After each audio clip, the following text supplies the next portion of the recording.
Hi, my name's Jonathan Strickland. I'm the vicar of Austerfield Church, and we're actually standing outside Austerfield Church. It's behind the weeping beech behind me, and I'm making this video really in case you are planning to come to Austerfield this year, 2020. It's June 2020, and it seems as if many of the visitors we were expecting, particularly from America, won't be able to get here. So I want to show you around the building, make some connections with William Bradford, of course. But mainly I'm going to concentrate on the building. I'll try and stay off any topics to do with the separatists more generally, but you'll find that I kind of drift into that place just occasionally, but mainly this is going to be about the building. So I hope this is helpful and that you enjoy having a quick look round. I'm going to start by showing you the view from the road and comparing that with what the church looked like in the late 19th century.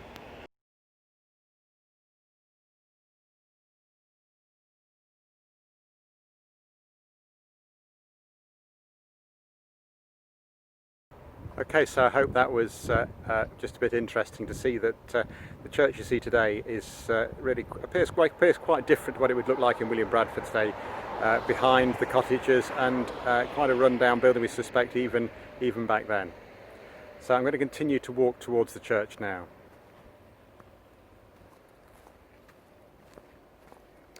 And one of the first things you come to as you approach Austerfield Church is a couple of interpretation things. There's one modern sign here and a slightly older stone tablet which you could quite easily miss and think it's a gravestone. I'm going to just stop here and show this to you in a bit more detail. I said I'd be showing it to you in more detail. Actually, that's pretty difficult, seeing as the writing's just about illegible anyway. So I fortunately know what it says on here. It commemorates the council, the Synod of Austerfield in 702 AD. in Anglo-Saxon times in England. We think it was here. Again, if you look this up on the internet and do all those things, you might find this not as much certainty as you might think when you see a stone tablet which says this is definitely where it was.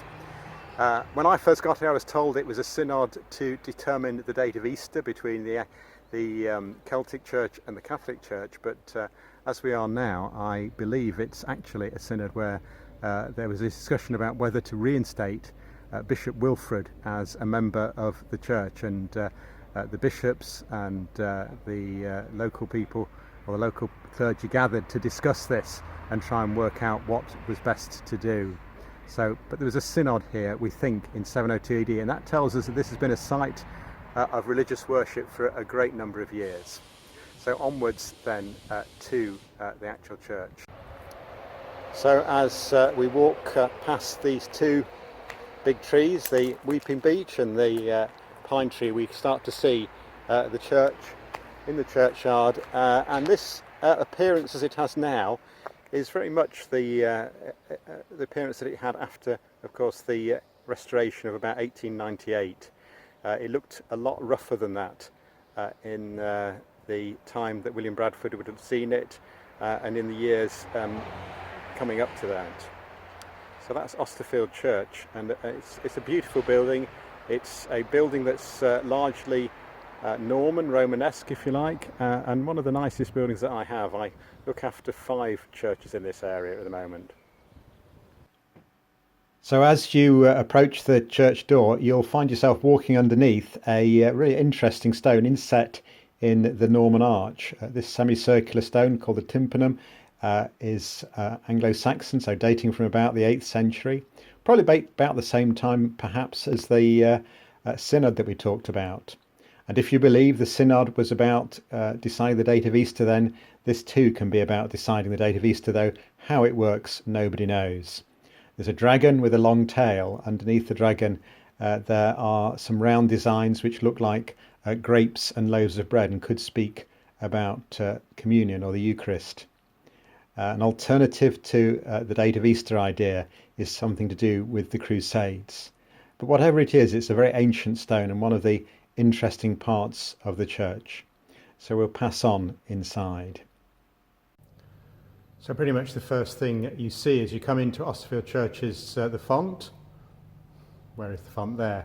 The font, which is where William Bradford was baptised in 1589 or 1590. there was a readjustment of the calendar, as you probably all know, a few years after that, which makes some doubt as to exactly which year William Bradford was baptised in. But that's the font where he was baptised, at least the top of it is. The top was not attached to that bottom. That bottom was actually made of concrete, dating again from 1898. And the font was placed there after being variously described as being lost in a farmyard or just around the building. But that, as far as we know, is the font where William Bradford was baptised. And children are still baptised here even now. So let's carry on and continue having a look around this historic building, and I'll take you in a little further.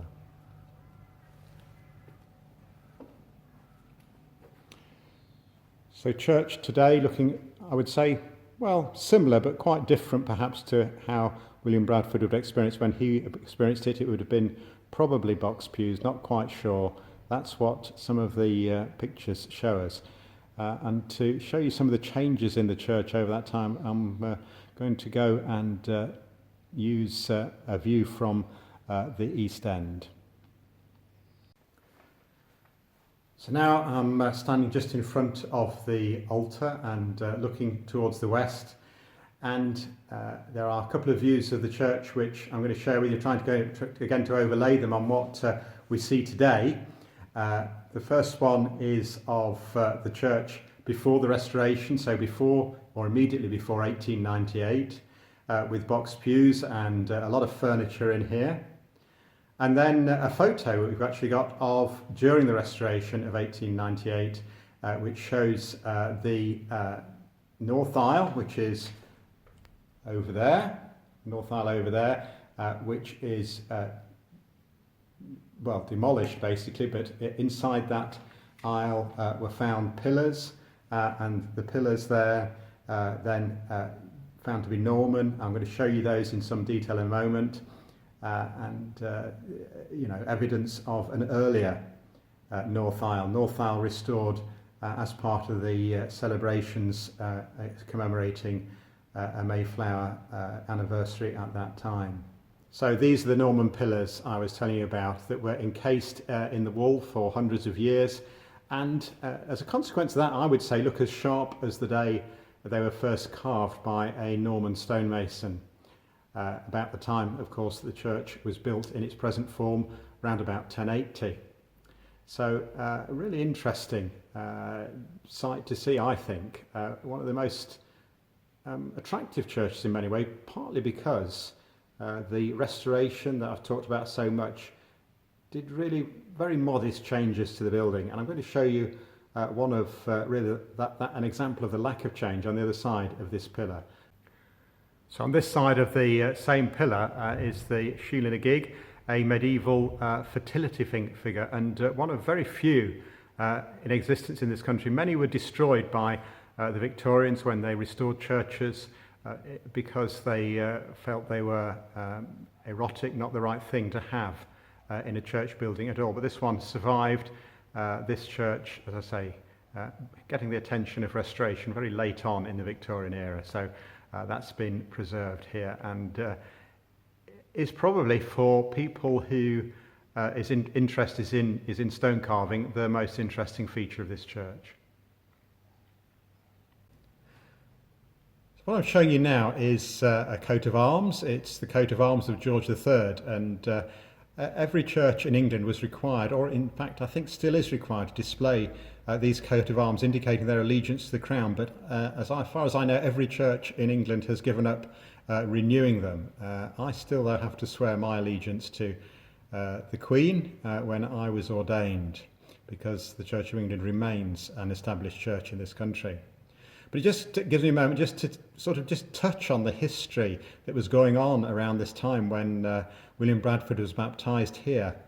In 1553, Mary had become Queen of England, following on from Edward, and she took the nation back to Catholicism, and having persecuted Catholic priests previously, the nation then persecuted Protestant priests for a period of time.